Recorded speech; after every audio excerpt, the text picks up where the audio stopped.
The Monopole Hotel, Sussex Gardens, London. One of scores of bed and breakfast hotels that once took in tourists but are now full of homeless bed and breakfast families. More than 13,000 men, women and children. Do you want 2 eggs? Yeah?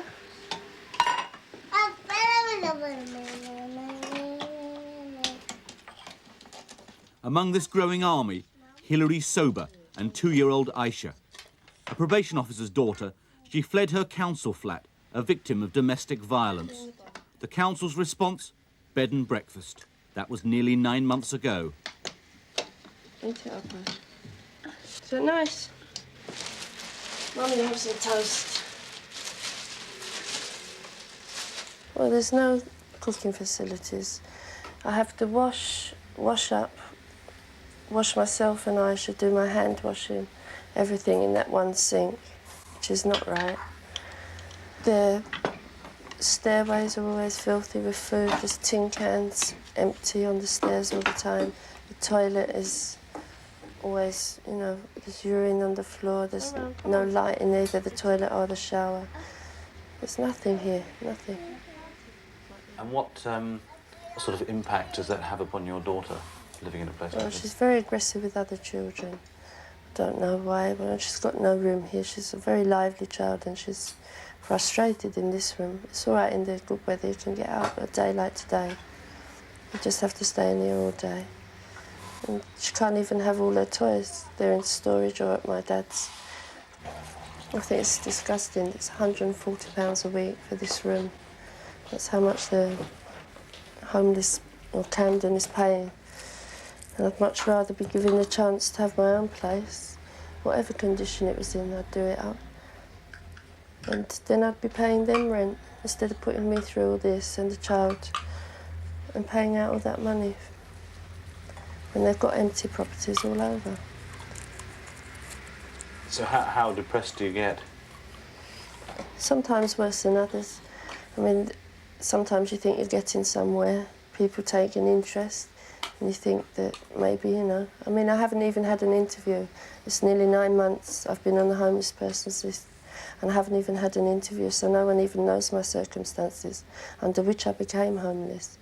So it's very depressing because I write letters. I've written to my MP, Margaret Thatcher, the Director of Housing, so many times. And nothing seems to get anywhere. Pat Paradise has been in hotels for 14 months now. Her husband holds down a steady job as a £90 a week delivery man for John Lewis. But with rented accommodation in London, scarce and expensive, that's not enough to escape bed and breakfast. So the family are still homeless. I constantly feel ill, depressed. I mean, it's terrible. I mean, you see other couples and that, they've got a home and that. I mean, they're happy and that. You know, all I've got is just this room. I mean, I can't do things like I want to do. I mean, as soon as I tidy up, as you can see, the place is a mess again. There's no privacy. It's just terrible. I mean, sometimes I just sit down there, I just cry, because I just don't know how long it's going to be. I've been there 9 months now. I just don't know how long it's going to be. I feel hopeless. So, you know, they put you in a corner and just forgot about you. It's nothing. And what sort of effect is it having on your daughter? Oh, it's terrible. I mean, she's so backward. I mean, she's not even talking. Well, she'll say a couple of words, but she's not even talking yet properly. I mean, all she does is cry when I'm in there. It's sort of very tiring. I'm trying to cheer her up when I've got to cheer myself up, sort of thing. I mean, my husband don't come in till late. So really, I'm in here all day on my own. I mean, I go to shops, or even the park or something like that. But I've still got to come back into this place where I'm living at the moment.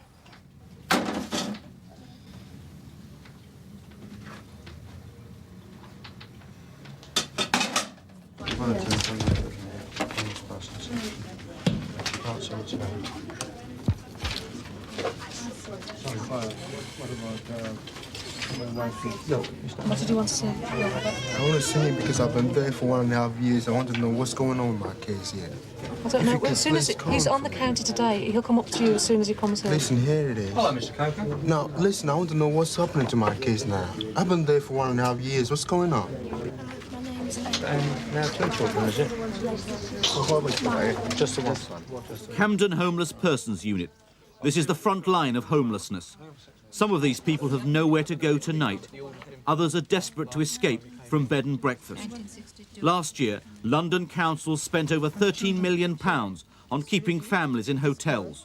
This year, homelessness will cost millions more. In the last 3 years, London's homeless in bed and breakfast has risen by 300%. 30 new homeless families are accepted by Camden each week. What I want is to get an official paper stating that we can stay there because my husband's been arrested. Is it always as busy as this? On a Monday, yes, certainly is. It's quiet for a Monday, actually. Although later in the week it quietens down a little bit. How big is the size of the problem? 1,600 families, 500 in bed and breakfast, and another 200 odd in council-owned temporary accommodation, plus a lot staying with family and friends who are liable to be coming through the door looking for bed and breakfast or temporary accommodation at any time. And is the problem getting worse? It seems to be getting worse to us, most certainly. We don't seem to be able to rehouse the people that are presenting as homeless, and at the same time we're having greater difficulties providing them with temporary accommodation. So do the people working here feel that bed and breakfast is suitable for families? No, I don't think anyone feels it's suitable. In fact, it's totally unsuitable for families. The problem is that in a place like this, we've got to find somewhere for people to go to at the end of the day. Everyone who comes through into this office, if they need somewhere to stay that night, we've got to find it. And if we've got no alternative, then it has to be bed and breakfast. A 7-week-old baby. Well, that's right, you're in priority need. If you're homeless, you're in priority need. This is one of the worst housing scandals of our time, and it cries out for urgent action. And we've said to ministers and we've said to civil servants, this is something which must be halted soon. But as yet, there is very little indication that government are treating this as seriously as they should and taking urgent action to put an end to this scandalous use of bed and breakfast hotels. Nobody seems to care for these people. Well, I mean, I think that people do care, but they don't actually do anything. These people very much fall between the responsibilities of the boroughs and the government and different boroughs. It's impossible to expect any sort of coordination. And the result is that if nobody accepts the responsibility, I think they are very much like the boat people that from a couple of years ago. Nobody wanted them. Everybody said, well, they're in the seas, let them, somebody else look after them. Just 6 days ago, Lola Henry gave birth to her second child. Now, with her tiny baby and a 2-year-old, she's back in bed and breakfast.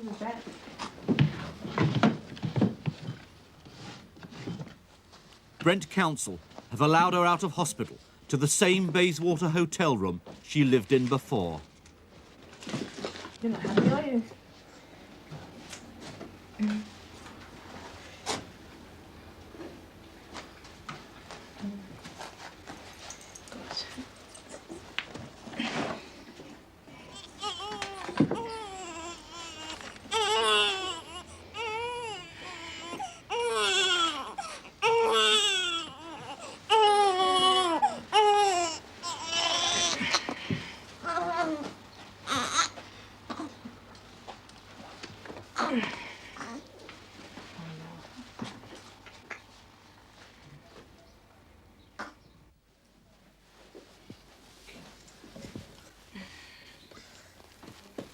So how does it feel to be back, Lola? Gosh, makes me feel really downhearted. At least I felt a bit better in the hospital, you know? Sort of, my heart sort of lifted a bit, but now it's like you haven't got no hope at all. I have to go up to Brent House anyway tomorrow. Have a talk with her face to face because when I phone her, I don't get no results at all. It's not no environment to bring up 2 children anyway. Plus, I ain't got no space to put a carry cot or anything. It's just ridiculous. I'm telling you, I'm telling you, the anger that's inside of me is just something else. It's supposed to make me feel like I could just fling everything out of this room.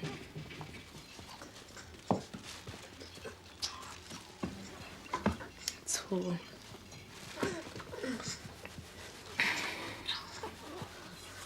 just makes me want to really cry. But I tell you, I can't even, not even tears anyway, come from my eye.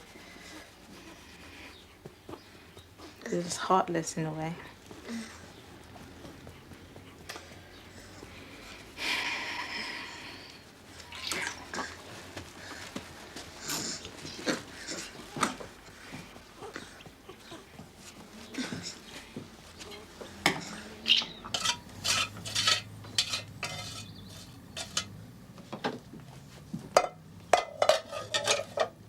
Brent Council pay £110 weekly for Pat's room, but hotel living has damaged Pat's health. I was expecting the baby a couple of months ago and I've lost that baby. I was in hospital for a couple of days and that. And it was all down to coming up the stairs, just 4 or 5 flights of stairs. I've got to come up with Charlene, plus shopping, plus washing and that. The strain was so much that I just lost the baby. Eat it, nice. Beans. Beans. And her daughter Charlene has been in hospital twice with bronchial problems. Charlene, come on.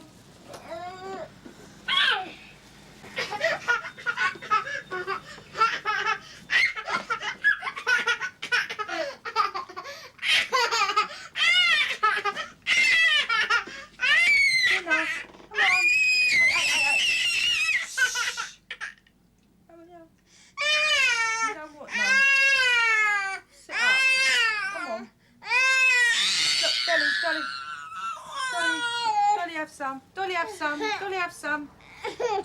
Come on, Charlene. Come on, you've got to eat. You get a smack in a minute. Sit down. Open. Come on. Come on, then. Come on. Right, go with that. What are the basic causes of this bed and breakfast explosion? Well, quite simply, the increasing numbers of homeless families. The numbers have been going up steadily throughout recent years. We've got more homeless people now than at any time since the end of the last war, which is a pretty shocking figure for any society. More homeless people and less homes for them to go into, because local authority house building programmes have been drastically cut back. In London, from around 24,000, 25,000 new homes being started every year 10 years ago, we're now seeing probably no more than 3,000 or 4,000 new homes a year. I mean, that's an incredible change.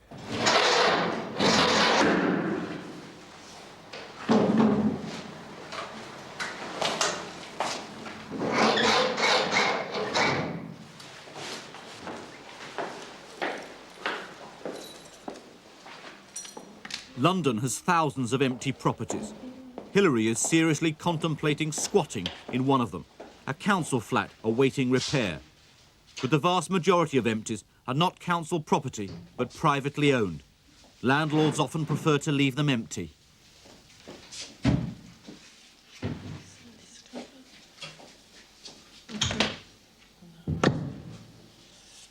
Well, what do you think about squatting now? Well, I think it's ridiculous that this place has been empty for so long. And it's nearly ready for use. Nothing much wrong with it. And it's empty, wasting. So I think I'd rather live here than in a bed and breakfast, put it that way. And yet, won't you jeopardise your position in the waiting list by coming here? Well, the time that I would be squatting wouldn't count as time of being homeless, so probably would put me back a bit, but I'm not getting anywhere anyway, so it doesn't really matter. The Paradises have lived in 3 different hotels in 14 months of homelessness. A council inspection found overcrowding and poor food hygiene in the Glen Cairn. The strains beginning to tell. It's terrible. I'll be divorced in a couple of months. I can see it coming now. And, were you getting on all right with your husband before you came in here? Yeah, just be quite happy, but now it looks like we've got no interest or anything. We're just at each other's throat. I mean, we haven't... lately in that, we have had rows and it has been violent. I mean, it's the only way we can get to each other to get the depression out of you sort of thing, you know. And when you say violent, what do you mean exactly? No, we've had a punch up for each other, you know. I mean, he's had a go at me and I've had a go at him back. And at the end of it, we just realised it's stupid because it's in the situation that we're in. What's making it like us, like this. I mean, really, I just hope soon I do get a place. I think if I'm in here much longer, it's just going to crack me up. I mean, there's sometimes when I could, I don't know, just smash the place up. I get the feeling very strongly that we're actually pushing people into mental illness by cooping them up in hotel rooms. The court report on the health of children a few years ago stressed the need for every child, as I think they said, to have a secure family environment for proper emotional development. But I see families who go into a hotel full of hope, effort. They're trying hard, they're probably in work, or maybe sometimes, of course, not in work, and they're trying hard to make a home, and they do the best within the capabilities that they have with a hotel room. And I've seen a family like that. A year later, the family's broken up. All right. You done the baby? Right. What did you get? Chinese.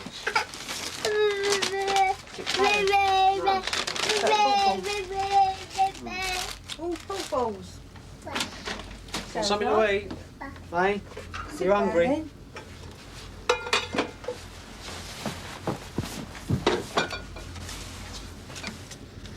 You've been alright today? Same as usual.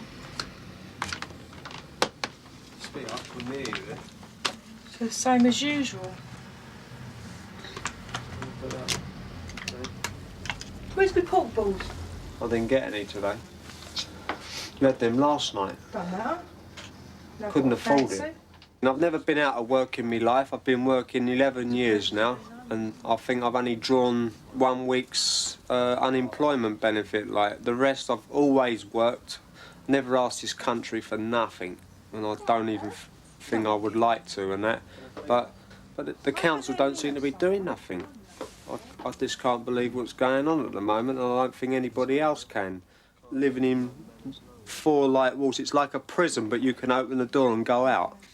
It's just unbearable sometimes. We just got to go out and walk around the block for a little while. Like when I come in, like I get pains in the head, like tension and that I don't have me proper rest. There's 3 of us sleeping in the same room all night, like breathing in the same air, and I just go mad. I smash the wall sometimes, like.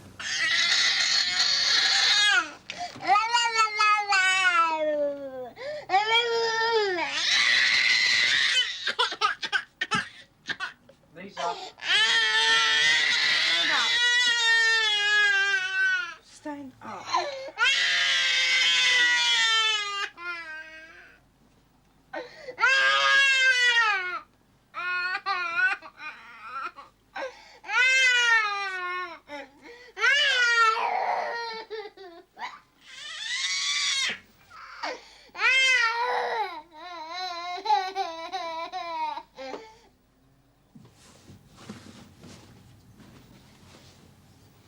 No.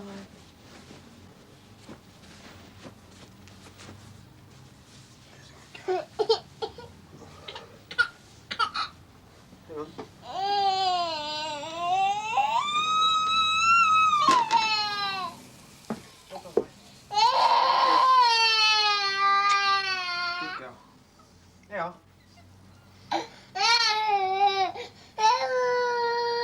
Good girl.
2 months later, Hilary and Aisha are still in bed and breakfast, still waiting even for an interview with the council. Meanwhile, £140 is paid by Camden each week. But are their living conditions up to standard? We asked Independent Environmental Health Officer John McQuillan to inspect. I think this is supposed to be a fire escape. It's tied up and it's no use anyway. I've no idea where it goes and I'm not going to try it. There probably was a sign saying it was to a fire exit, but that's been stopped. You'll notice through the rest of the building there's no fire exit signs whatsoever. What would a child or something do in these circumstances? Well, they just have to get out down the stairs. That's going to be fairly difficult. There's no handrail on the stairs, there's no signs, and there's a couple of dead ends where people might, in panic, sort of end up the wrong way. You can see the toilet. The floor is filthy, the walls are not readily cleansable and they're slightly holed. And then this is a shower compartment. You can see that there's not much space. This is the only ventilation for it. And then there should be hot water, but you can see it's just a trickle. And there's no hot water. The classic, we have a fire door which is propped open by a fire extinguisher, completely defeating the object of having fire doors. This here will be useless when it starts. This is WC's broken glass just lying there. That could be blown off and injure someone. There's no aerial disconnection to next door. The electrics are rudimentary. This is another fire door that's propped open. Now, this is the main means of escape. So if people are coming down from downstairs, if there's a fire in any of these rooms, this is the protection. It's propped open. This is the worst area for the fire door to be open, because everyone from upstairs has got to come through here. Oops. It's saturated and damp and it's about to collapse. WC seat's broken. It's generally filthy. How unhygienic are things like that? Well, this is how dysentery and things spread in a place like this. There's no hand washing facilities till you get up to the room. The kids are running around. You've got a lot of kids in the corridor. And that's one of the things that local health visitors are very concerned about.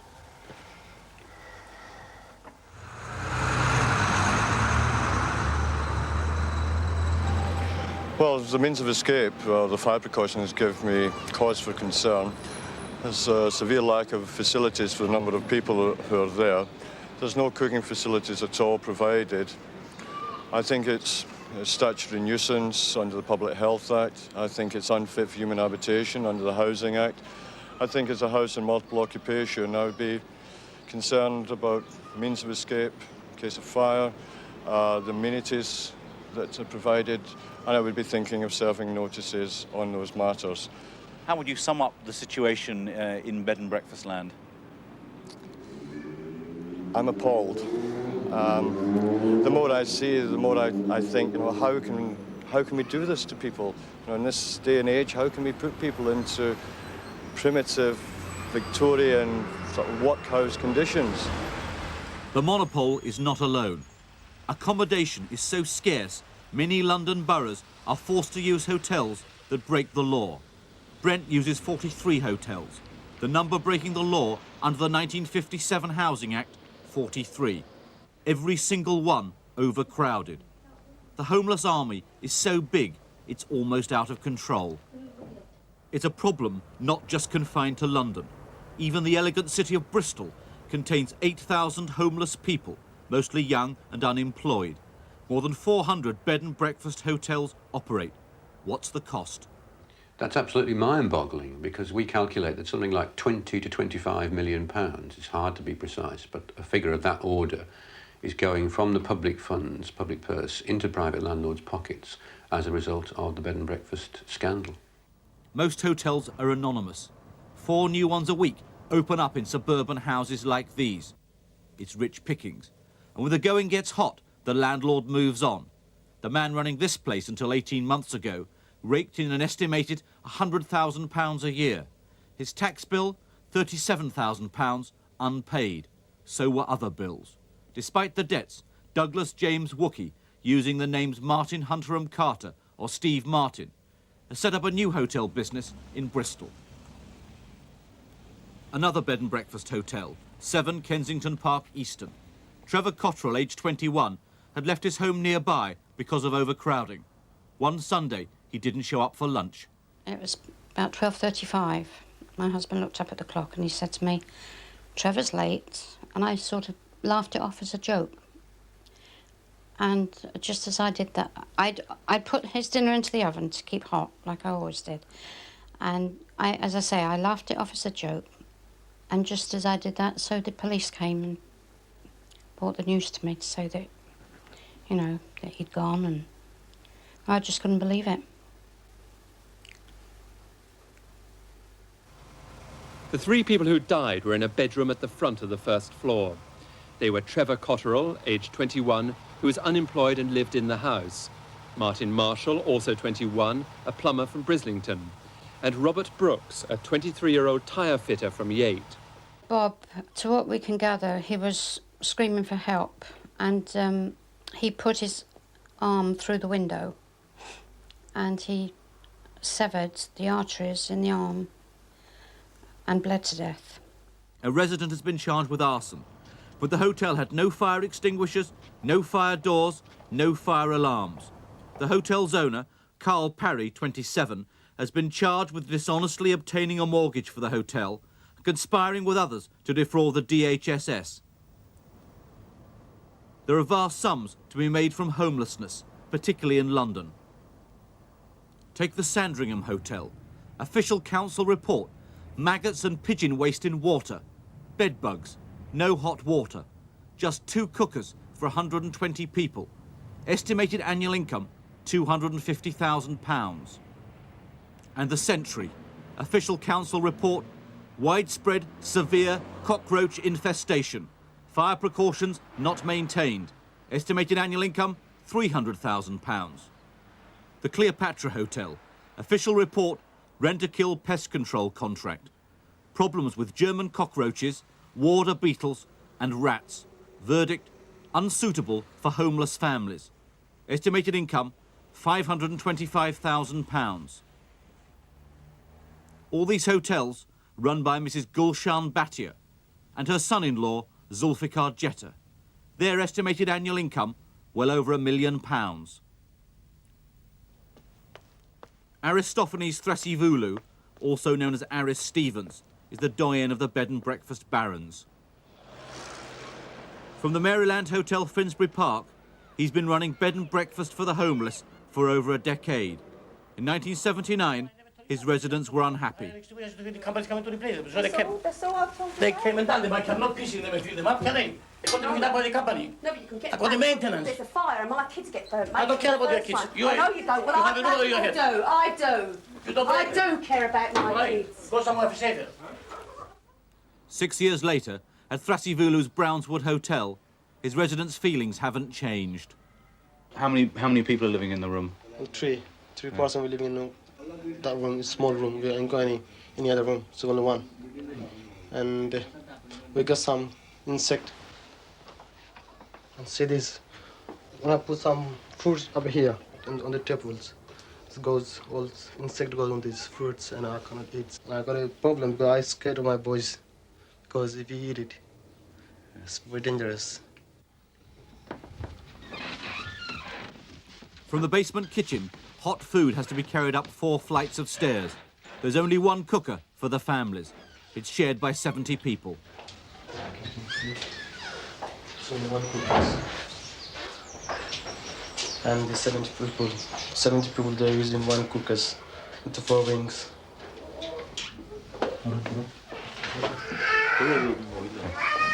What's it like living in this room? Very difficult condition, please. No good for man.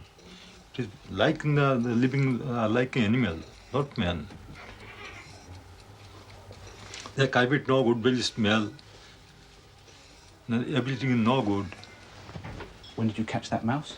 Last night at 10 o'clock, under the beds. And I catch up, I saw about 50 on these mouse at the night. An independent environmental health report found mouse droppings, a large cockroach infestation and serious overcrowding, leading to such a high fire risk for residents that it concluded, "I'm afraid for their safety." Verdict, unfit for human habitation. In his hotels, health visitors report outbreaks of vomiting and diarrhea, probably due to the mice, and epidemics of scabies. A council inspector reported that on one visit, Thrasivulu continually referred to the homeless as "these bastards." He's even unlawfully using cabins or sheds in a hotel backyard for homeless people. In around 10 years, Thrasivulu has expanded from one hotel to 15, 28 separate houses knocked together, many in one street. Sitting tenants don't seem to be an obstacle. Take these flats, which Thrasivulu wanted to convert into another hotel. I'd been away for a couple of days, and when I came back, which was about 12 o'clock, 1 o'clock in the morning, I went to bed, and the bed was absolutely wringing wet. I just put one foot in it, and it literally squelched. And the next morning, get a ladder, go up on the roof, and I found enormous holes in the roof. There was just water cascading through. Camden Council ordered Thrasivulu to repair the roof, but he didn't, and was successfully prosecuted for obstructing the council when they tried to repair the damage. This confidential council document also reported allegations of harassment. His manner all the time was very difficult. You'd talk to him, and for a few sentences or a few points, he'd speak almost rationally, and then suddenly he'd just throw a complete fit. And when the man throws a fit, he's very intimidating. I mean, he has an atmosphere of menace. He's very large, very blustering, very bullyish, and it can be very intimidating. This woman, an African refugee, complained to the council about mice and cockroaches at a Thrasivulu hotel. Just he called me in the office, and he came front and he grasped my shoulder and he pushed me from the office. I told him, "Don't push me, don't shout on me." He said, "Why you report because of the mice? There are mice everywhere in London." Were you frightened by Mr. Thrasivulu? Yeah, of course, I have to frighten. I can't stand his shouting. And of course I have to scared. I was alone with my children. Last year, at the Maryland Hotel, Thrasivulu's manager evicted an Asian woman and her family. He was very angry, and actually he physically grabbed her hair and pulled her on the floor and kicked her. And that was, I think, the most unfortunate incident has happened on that particular hotel. She was very frightened. She came to us almost in tears, and we comforted her in the next room. Mr. Thrasivulu lives in 2 houses knocked into one. If 1985 continues as it began, his annual income will be approaching £2 million. £1,646,000 of that from just one council, Tower Hamlets. The economics are the economics of the madhouse. It is quite simply costing the state more money to put families in squalid, unsatisfactory bed and breakfast hotels than it would to meet the entire cost of building brand new council houses for them and housing them properly in that housing. I mean, that is the simple economics. It is costing more to put families in grossly unsatisfactory bed and breakfast hotels than to provide decent homes. The only reason is that bed and breakfast comes out of the council's revenue account, whereas building new houses requires capital investment. The Thorncliffe Hotel near Heathrow is now full with nearly 800 homeless people. Once owned by British Airways, it's a monument to the failure of British housing policies. Its annual turnover, well over £1 million. It also appears to double rent some rooms. In April, Brent Council were paying for Mary Donovan and her 5 children to use room 58. But when we visited the same day... This is room 58.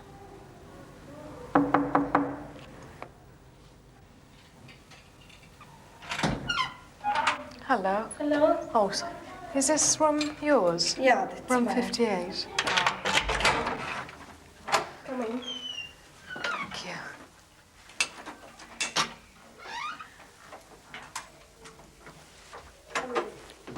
I was looking for Mary Donovan.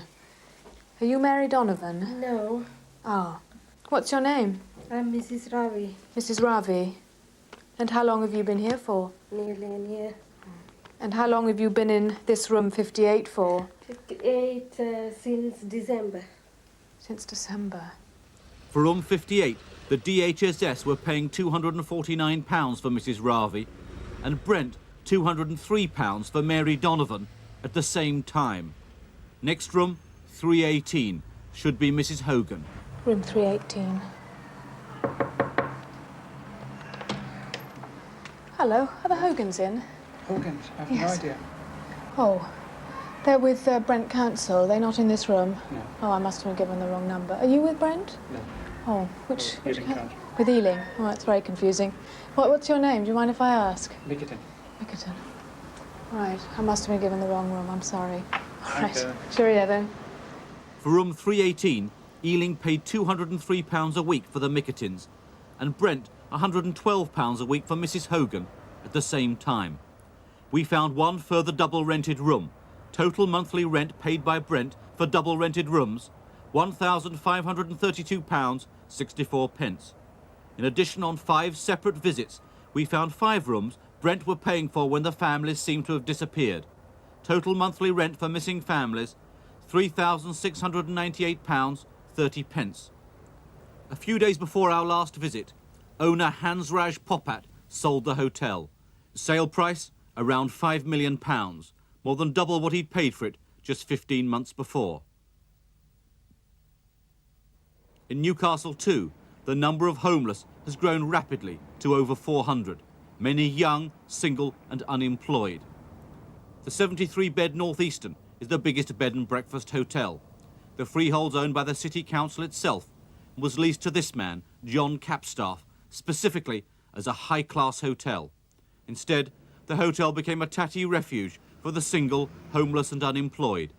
In June 1984, Capstaff was found guilty of 10 breaches of fire regulations, including fire exit doors padlocked and having a silencing switch on the fire alarm. Fine, £3,300. Soon after, the council discovered 16 occupied rooms in the hotel, like this one, with no natural light or ventilation. Council verdict, unfit for human habitation. The decision, to prosecute Capstaff under the 1957 Housing Act. Found guilty. Fine, £1,000 plus costs. Capstaff's solicitor pleaded his case to the council. The firm, Henderson, Beecham and Peacock. Senior partner and personally involved in the case, Jeremy Beecham. Beecham is the leader of Newcastle City Council, which had leased the hotel to Capstaff in the first place.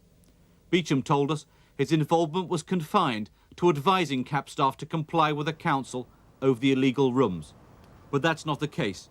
Beecham had in fact been involved in helping Capstaff seek planning permission for the Northeastern in the first place. Indeed, far from being a limited involvement, Beecham had known Capstaff for years and had acted as his solicitor since 1978.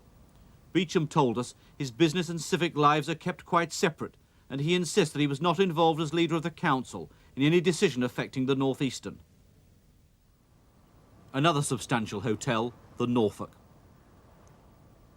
It has 5 additional but anonymous annexes like these. It's run by John Bowden, who seems a respectable and wealthy businessman. He owns an Earl's Court flat and a smart Kensington Mews property. Bowden, one-time owner of the Birdcage nightclub, lives in Jesmond, a very select area of Newcastle. His children go to expensive private schools. But in his hotel, the council discovered 70 items of disrepair, contrary to the 1957 and 61 Housing Acts. Helping him with the homeless is Billy Fletcher. In 1981, Fletcher was sentenced to 3 years imprisonment for unlawful wounding. He struck a man in the cheek with a knife and broke his cheekbone. At the Norfolk, Fletcher, or Bowden himself, dealt with any trouble. There was a young lad in the hotel. In fact, there was a couple and they were arguing on the landing. And one of them had owed John Bowden some money and he couldn't give him it, he hadn't gotten his money. So John Bowden, there's 3 flights in the hotel and John Bowden kicked him from the top flight right the way down. And when the lad hit the bottom, he must have been knocked out for a good 10 minutes. And there was blood all over. It was terrible. Fear of Bowden spread beyond his tenants. One annex is at Fern Avenue. Next door live university chaplain Brian Vernon and his family. After complaining about a private house being used as a hotel, his wife received a disturbing visit from Bowden. When you came home after this incident, how disturbed and frightened was your wife? Oh, very much so. I mean, she was up in the attic with the children, as being sort of as far away as she could get. And, I mean, this wasn't just the action of someone who's being very neurotic and pathetic. I mean, my wife has been a ward sister, has worked in a casualty unit, has had people come to see her whose children have been non-accidentally injured. I mean, she's not a meek and mild mouse who's terrified of anybody. And she was actually quite frightened. Some months later, the chaplain received a second visit. I came back from a conference, and within 5 minutes, John Bowden was on the doorstep and said to me that he wanted me to keep out of his affairs, not to interfere, that it was all his private business and nothing to do with me, and stood there and said, I'm a very violent man. I'm only just managing to control myself at the moment. Did you feel that it was a clear-cut threat? Oh, yes, very much so. I mean, I actually felt so frightened that I went, I mean, in a sense, almost had a mechanism for saying, this can't be happening to me, it can't be real, you know, this is ridiculous, because it's so much outside my experience, and it was actually jolly frightening. Well, he come banging on my door at the new flat that I just moved into, and he started seeing he had friends in the civic centre. He was sick of the civic centre inspecting his property. He was sick of different people from the civic centre saying he had to do this, he had to do that, he had to improve this condition, he had to improve that condition. And he was sick of me complaining to the civic centre. Then he threatened to spend £1,000 and have me killed. Did he actually get any money out? He just got an envelope out, a brown envelope, and he said there was £1,000 in it, and he was going to spend it. And were you frightened? Of course I was frightened. I know the reputation of Mr. Bowden. There was just a knock on the door, and I went down, and there was just 3 men. And they asked if Brian was in, and I said no. And asked where he was, and I said I don't know. And then they started getting really nasty and saying, well, you must know where he is. And I said I didn't know, and then he asked them who they were. And they just turned around and said, look, he says, never mind who we are. He says, but the next time Brian walks out the front door, he won't walk back in. And I just slammed the front door and I locked it. And I come up here and I locked the back door and I locked all the windows. And I sat here petrified all afternoon till Brian come back. You know, I was petrified. But John Bowden's car was at the bottom of the street. But he was sitting in it, but he didn't come to the door, he just sat. I was frightened, really frightened. But his residents are harassed in other ways too. There's little or no privacy for the female residents. Well, he would just come into the room, use his key, open the door, and he'd come in, sit on the end of the bed, get his penis out, and he just says, come on, if you need the money, you've got to work for it. So it was absolutely as bald as that? Yes, he was very straightforward, and he just didn't care. Were you frightened by all that? Yes. I was frightened because you didn't know, well, you weren't getting your sleep. You were frightened because he was just going to walk into the room. You had no privacy at all. It was disgusting. Terrible. It's not fair on other people. I would never go back. He came into my room one day and he says that he could do a lot for me if I do a lot for him. And he undone his trousers and he took out his penis and tried to get me to touch it, and I refused.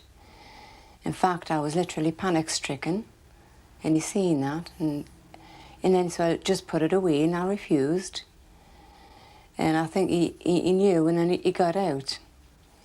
But even after that, he still used to, if you're walking along the hallway, touch your backside or grab your boobs, you know. supposed to be in carry-on, but it wasn't.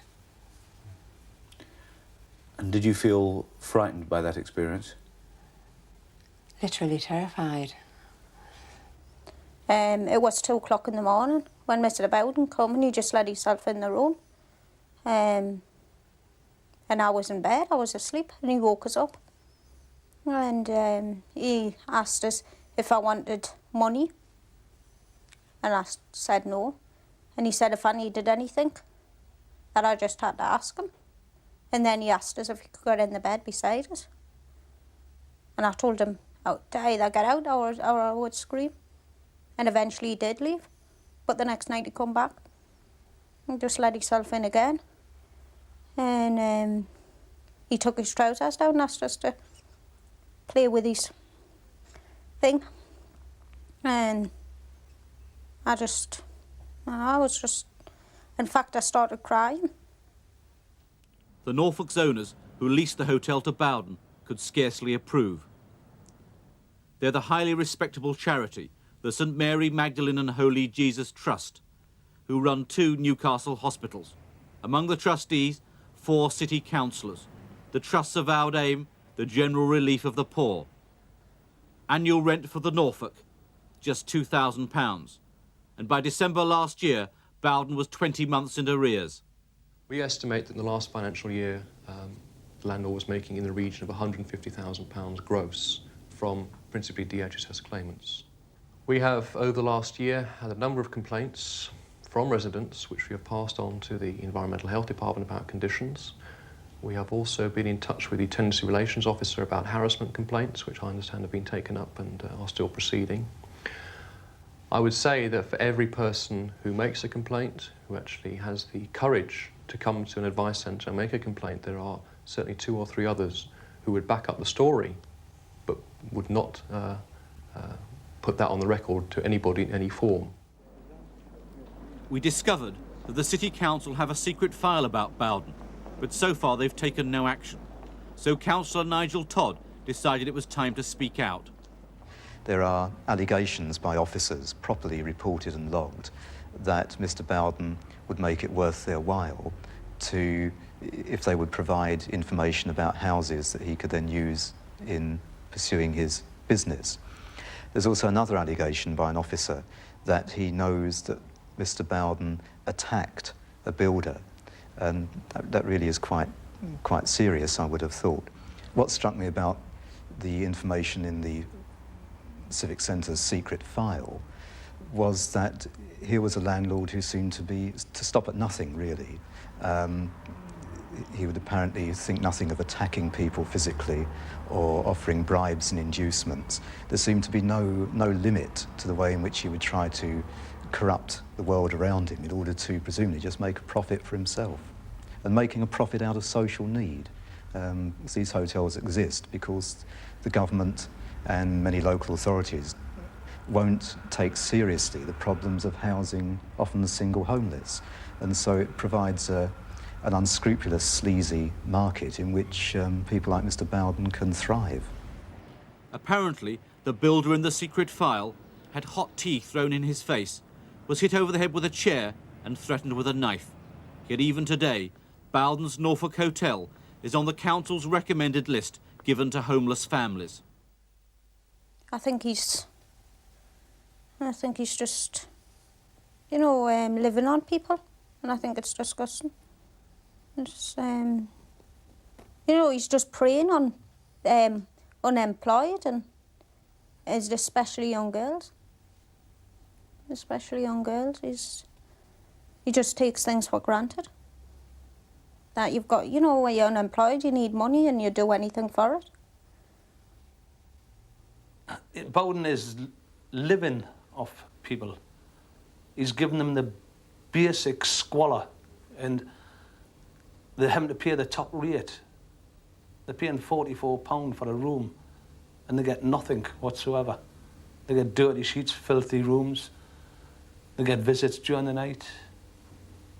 And Bowden is just living off the homeless people. He's leeching off other people's misery. Have you already been interviewed too?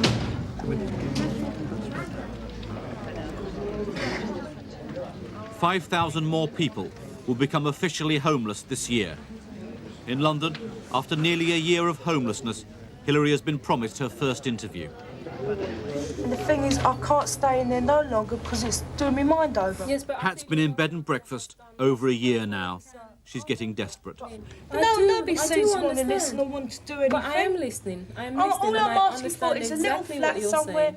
where I can bring up my family properly. That's all I'm asking for. And that is the same thing the 1,000 families we're dealing with are asking for. Yeah. Unfortunately, but there must be somewhere for me to go.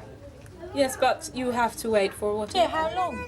I mean, it's now taken you, what, since July last year, and you still haven't got anything yet. You will get something hopefully soon, but no one can say that within the next month or so you're going to get property because it depends on what's I don't know how long available. I can take it any longer. Well, we can see that. You mean, we've already noted that. I'm up here so... and that, and I'm telling Mabel and that. It's just, I just don't feel like, I can't explain it, I can understand what you're saying. I can understand what you're saying. How do you feel about that? So disgusted. I don't know what I'm going to do. It's just disgusted. Don't know if to take it any longer. Fed up. It's a bloody time. Is it particularly bad at the moment? It always is. You just feel neglected. There's no help anywhere in there. I mean, I've been in there nearly an hour now. I've been waiting for that. I mean, every time I get out, I feel the same. I feel so low down. I shouldn't do. I just don't care. Matter of months, more like for 2 to 3 years you've got to wait. 3 months later, Pat found herself without light, heat and hot water. For weeks the family lived by candlelight. As a result, the council finally offered them a flat. They've been homeless for 15 months. But next year, the average stay in Brent hotels will be 3 years. Pat is one of 500,000 people homeless in Britain today.